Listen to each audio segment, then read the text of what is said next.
Vamos a saludar ya con nuestro primer invitado el día de hoy, el asambleísta Henry Moreno. Bienvenido, gracias por estar hoy con nosotros. Muchas gracias por la invitación. Bueno, la Asamblea Nacional tiene ya en sus manos el veto del Ejecutivo al Código Orgánico Integral Penal, está ya en la Comisión de Justicia siendo analizado, pero ¿cuál es el papel que va a tener la Asamblea Nacional frente a estas objeciones que se han hecho a esta normativa que tuvo un amplio tratamiento en la Asamblea Nacional? Bueno, primeramente la Asamblea Nacional, creo yo, está en deuda con el pueblo ecuatoriano por el silencio que hizo la misma Asamblea en el tema de esta reciente conmoción social. Por eso nosotros creemos que es un compromiso con los ciudadanos el tema de aprobar rápidamente esta reforma al COVID. Estamos dentro de los tiempos y pues es un marco extenso que creo yo trata grandes problemáticas que tiene el Ecuador. El tema de la inseguridad, esto está siendo tratado, también ha sido algo parte del veto. Hay cuestiones también de importancia que creo yo está la lucha contra la corrupción, pero ahí lastimosamente observamos que existe un veto de parte del presidente de la República en el hecho del comiso sin sentencia. Pero ellos están proponiendo ampliar la figura de la incautación, por ejemplo. Pero al principio esto ni siquiera fue tomado en cuenta, yo digo por el bloque morenista, no se dio los votos para aprobar la misma incautación que nosotros habíamos propuesto en la comisión y que se había propuesto de parte de la Asamblea Nacional.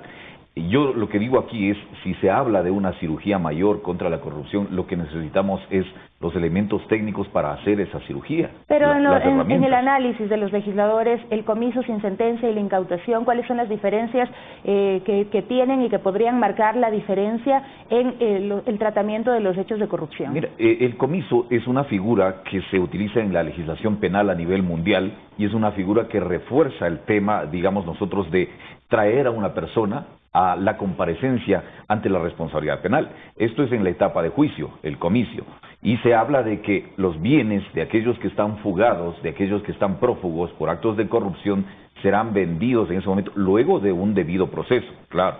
Y si es que se establece que estos medios dentro de este proceso, que estos bienes son parte de la corrupción. Pero ¿qué es lo que se hace aquí? También se forza para que aquel que está sindicado en el proceso penal y está huido pueda venir y comparecer, porque uno de los, digamos nosotros, de los elementos, de los requisitos, es que la persona esté prófuga. Entonces, ¿qué es lo que estamos también tratando con esta figura, con el comiso? De tratar de que la persona dé la cara ante la justicia, porque cuando ya a alguien le van a retirar los bienes, es cuando la gente de pronto se asusta. Nosotros lo que creemos es que mientras más existan herramientas legales que nos permitan a luchar contra la corrupción, sí se deben, creo yo, apoyar dentro de la legislatura. Y fuimos, el día de hoy el presidente lo ha vetado, pero nosotros vamos a trabajar también en el refuerzo de lo que significa el tema de la incautación.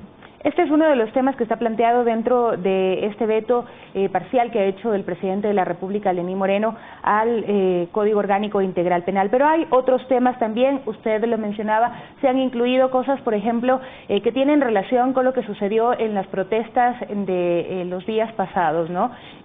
¿Cómo le parece pues esta inclusión de algunos temas adicionales? Bueno, a nosotros nos parece positivo porque ningún hecho que esté al margen de la ley, ninguna alteración del orden público que caiga en el tema del vandalismo puede obviamente quedar sin una condena y sin una responsabilidad penal.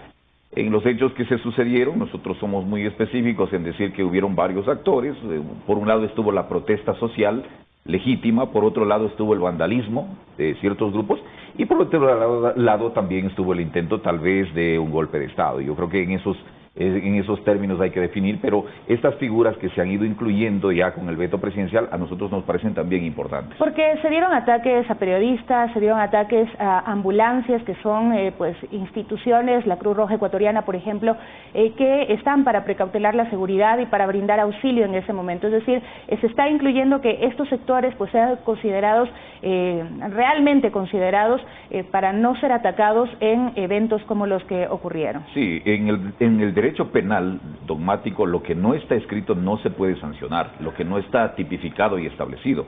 Y estos casos que bien han venido a la luz por los últimos, por el último levantamiento, nosotros creemos que es importante que estén dentro de la legislación. Es decir, el día de mañana, cuando tal vez se pueda producir un evento similar, estas figuras penales ya podrán ser castigadas. Y ahí hay cosas, digo yo, importantes y positivas dentro de este veto. Dentro de la ley del Código Orgánico Integral Penal también está el tema de sancionar o incrementar sanciones a ciertos delitos.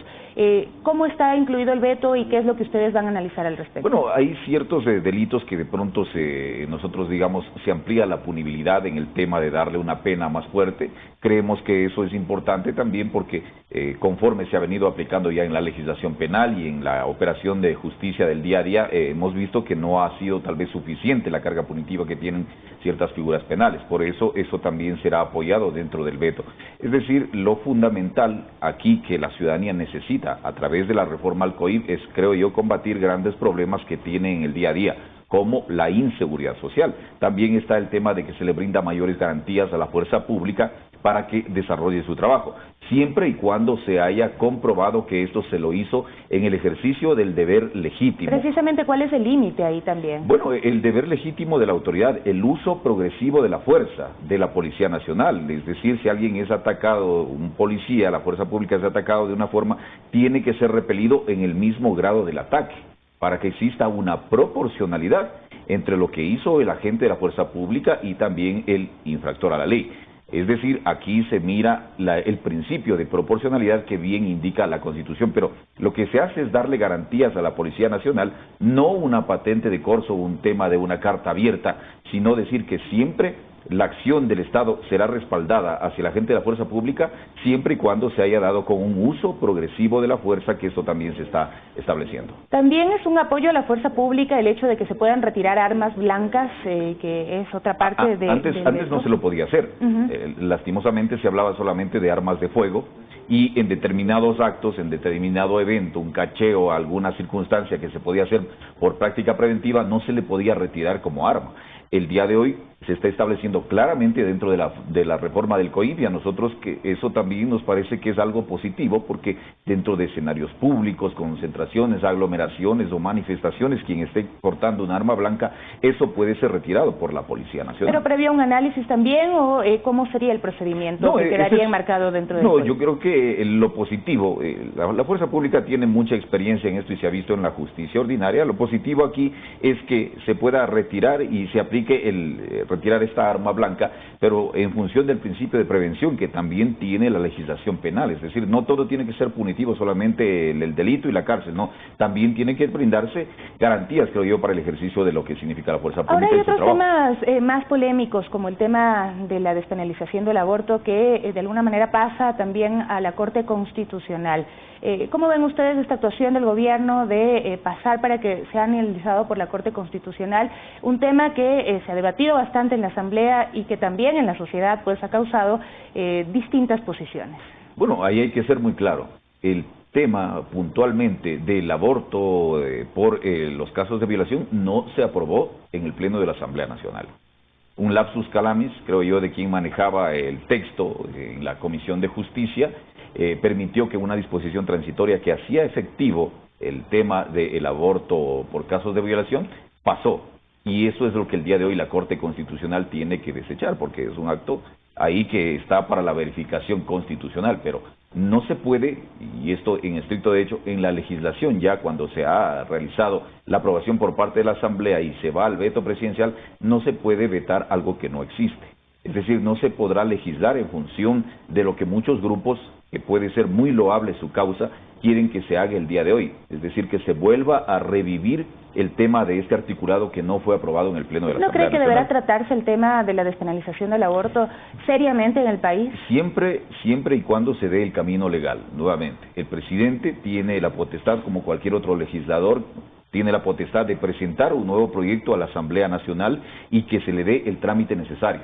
Pero al momento no se puede vulnerar, digamos nosotros, el principio de seguridad jurídica y establecer tal vez otro procedimiento para revivir, si la gente lo quiere entender así, la ciudadanía, revivir un articulado que no pasó en la votación del Pleno de la Asamblea Nacional. Pero hay varios puntos de análisis ahí también de lo que implica la penalización del aborto en estos casos que específicamente se estaban planteando, que también deben ser analizados por la Corte Constitucional, de pronto en el sentido de que también se podrían estar violando derechos de las personas, la Corte Constitucional tiene siempre esa potestad.